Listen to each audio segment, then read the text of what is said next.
Salut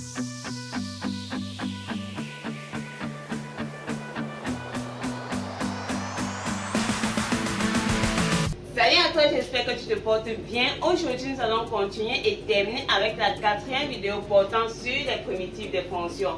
Donc pour aujourd'hui, on va juste voir trois cas particuliers. On va voir comment est-ce qu'on peut transformer ces fonctions afin d'obtenir des fonctions que l'on peut facilement primitiver. Mais avant cela, si tu es un passionné de mathématiques, si tu aimes les mathématiques et que tu aspires à faire les mathématiques après le baccalauréat, alors dans la description, il y a une vidéo qui va t'intéresser. C'est tout simplement un concours que je te présente. Je te dis comment y accéder, quelles sont les conditions et l'aboutissement, la formation des ingénieurs, statisticiens, économistes. En fait, tu vas voir en quoi est-ce que ce métier consiste, comment est-ce qu'on y accède, dans quel pays, sous quel nom ce concours est disponible.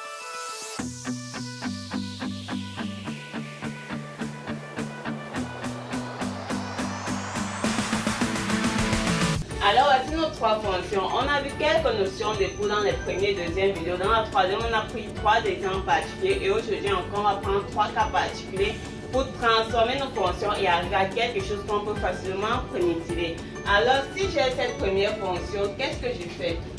J'ai f de x qui est égal à 1 sur 1 moins sinus x.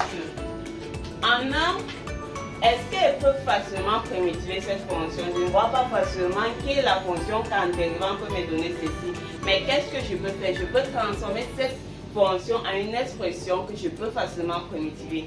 Lorsque j'ai 1 moins sinus x, je pense en quoi? Si je multiplie ici par 1 plus sinus x, je peux obtenir cosinus carré de x. C'est dit quoi? C'est dit que si on multiplie en haut, donc on met 1 plus sinus x et en bas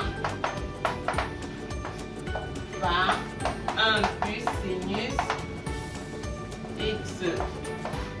Donc si je multiplie en haut en bas par 1 plus sinus x, donc ça c'est un peu sous la forme d'un 1 moins b facteur de a plus b. Donc on peut écrire ceci comme on a 1 plus sinus x et en bas on a a carré, donc 1 moins sinus au carré de x. Donc ceci ça encore dit quoi? Ça encore dit 1 plus sinus x. Alors ici qu'est-ce que j'ai? J'ai 1 moins sinus carré x. Je sais que 1 moins sinus carré x c'est tout simplement cosinus carré x. Donc je peux encore écrire en bas cos carré de x et on peut encore écrire ça comme 1 sur cos carré x plus sinus x sur cos carré x. À ce niveau, qu'est-ce que tu vois? 1 sur cos carré x, c'est la primitive de tangente x. Et ceci, on peut primitiver cela en utilisant la forme u' sur u à une puissance n. Ici, je peux déjà primitiver, il n'y a pas de problème. Mais à ce niveau, qu'est-ce que je constate? La dérivée de cos x, c'est moins sinus x. Donc, je dois encore créer le moins sinus x avant de primitiver. Alors, c'est dit tout simplement qu'on peut encore écrire 1 sur cosinus carré x. Pour créer le moins sinus x, je mets moins là, je mets moins sinus x sur cos carré x. Là maintenant, on peut primitiver notre fonction. Alors la primitive grande f de x, ça sera tout simplement que ceci c'est tangente x, on remet le moins. Et ici on a quoi? On a u' sur u à une puissance n. On a que la primitive de ceci, on a vu ça dans la première vidéo. Alors c'est tout simplement quoi? On a moins 1 sur n. Notre n étant 2, n moins 1, donc ça nous fait 1 u cos x à la puissance n moins 1, donc à la puissance 1. Bien sûr, plus notre constante. Alors, c'est dit quoi? C'est dit tout simplement que f de x, c'est tangente x plus 1 sur cosinus x plus c. Donc, voilà la primitive de ta fonction. Et bien sûr, pour vérifier si tu as trouvé, tu dérives tout simplement ta primitive. Donc, la dérivée de tangente x, c'est 1 cos carré x. La dérivée de ceci, c'est tout simplement quoi? La dérivée de 1 sur cos x, ça sera moins dérivée de cos x, donc moins sinus x sur cos x au carré. Donc ça va nous donner sinus x sur cosinus carré de x. Donc on a bien trouvé nos proportions. Étant donné que la dérivée du réel c c'est tout simplement 0. Alors passons maintenant à notre deuxième cas. On nous donne g de x qui est cos au cube de x plus sinus de 2x. Donc lorsqu'on regarde directement, on ne peut pas facilement primitiver cela, mais on peut transformer cela en une fonction que l'on peut primitiver. Alors qu'est-ce que j'ai? J'ai sinus de 2x et je sais que sinus de 2x, je peux encore l'écrire comme 2 sinus x cosinus x. Et là on a cosinus.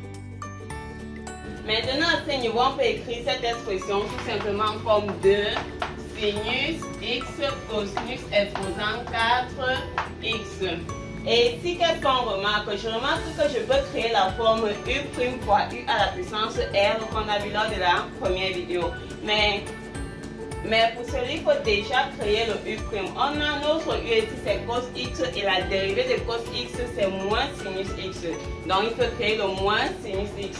C'est-à-dire quoi? Je peux encore écrire ceci comme moins 2 facteur de moins sinus x cosinus exposant 4x. Donc, j'ai quoi? J'ai u', j'ai u à la puissance r. Donc, jusque là, on peut primitiver.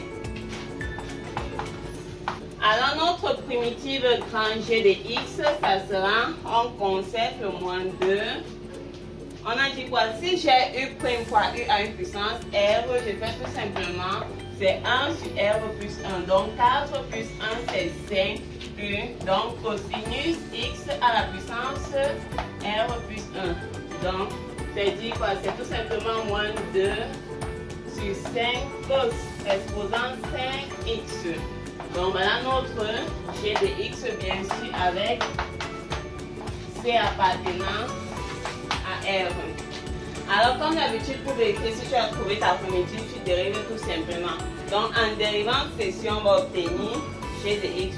Donc en dérivant ça, qu'est-ce qu'on a? Moins 2 cinquième fois 5, ça nous fait moins 2. Dérivée de cos x, donc moins sinus fois cos x à la puissance 5 moins 1 cos x à la puissance 4. Donc voilà notre primitive. Maintenant passons au troisième cas. Comment est-ce qu'on peut transformer ceci? Donc en 3, on a h de x qui est sinus au carré de x cosinus à la puissance 3x. Alors qu'est-ce que je remarque? Je ne peux pas directement primitiver, mais je peux transformer ça. Alors qu'est-ce qu'on a? On a sinus carré x, on peut l'écrire comme 1 moins cos carré x.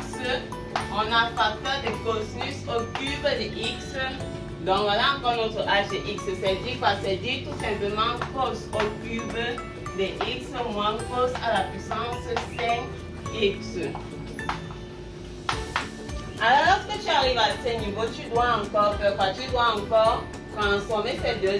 Donc on a vu dans la troisième vidéo comment est-ce qu'on pouvait transformer de telles expressions pour les rendre primitivables. Donc c'est dit quoi? Prenons d'abord cos de 3x.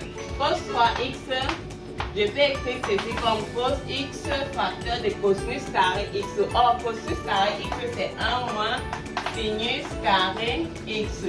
Donc c'est dit quoi? C'est dit que ceci c'est encore cos x moins cos x sinus à la puissance de x. Et cette expression, on peut la primitiver. La primitive de cos x, c'est sinus x. Et ici, on a quelle forme? On a la forme u' fois u à une puissance r, qu'on connaît également comme est-ce qu'on primitive. Tu fais la même chose pour cos exposant 5. Cos exposant 5x, c'est dit quoi? C'est cos de x fois cos à la puissance 4. Donc, c'est 1 moins sinus carré x le tout au carré. Donc c'est dit quoi? C'est encore dit cos x facteur de 1 moins le 2 sinus carré x plus sinus exposant 4x. Donc on a cos x moins 2 cos x sinus carré x plus cos x sinus exposant 4x. Donc ici, je peux primitiver cos x Ici, j'ai la forme de U' fois UN puissance R, de même qu'ici. Donc, on peut primitiver tout cela. Alors, après avoir transformé ceci, on a quoi? On a notre h de x qui est cos au cube de x. Donc, c'est dit quoi? C'est dit que c'est cosinus x moins cos x sinus au carré de x. Tu mets le moins et tu mets l'expression. On met l'expression de cosinus exposant sin x qu'on a trouvé. Cos exposant sin, donc c'est dit moins cos x, le moins devient plus, donc plus de cos x sinus carré de x, et ceci moins cos x sinus exposant 4x. Alors ceci revient tout simplement à dire que notre h de x cosinus s'en va et on a, c'est l'addition des deux nous fait donc cos x sinus au carré de x moins cos x sinus exposant 4x. Donc cette expression c'est encore l'expression de notre h de x qu'on a au départ. La seule différence c'est que maintenant je peux facilement primitiver cette expression. Alors ici je remarque que j'ai la forme U' fois U à la puissance R. Donc la primitive ça sera tout simplement grand h de x qui est 1 sur R plus 1, donc 1 tiers sinus au cube de x moins 1 cinquième sinus exposant 5x plus c. Et qu'est-ce que tu fais comme d'habitude? Tu dérives pour vérifier si tu as bien trouvé. Alors merci d'avoir regardé la vidéo. Si tu as aimé, n'oublie pas de mettre un pouce en l'air. Si tu n'es pas encore abonné à la chaîne, abonne-toi. Nous publions notamment les mercredis et les samedis. Et dans la description, si tu es inscrit à être ingénieur statisticien, la vidéo t'intéressera sûrement. Merci, à la prochaine.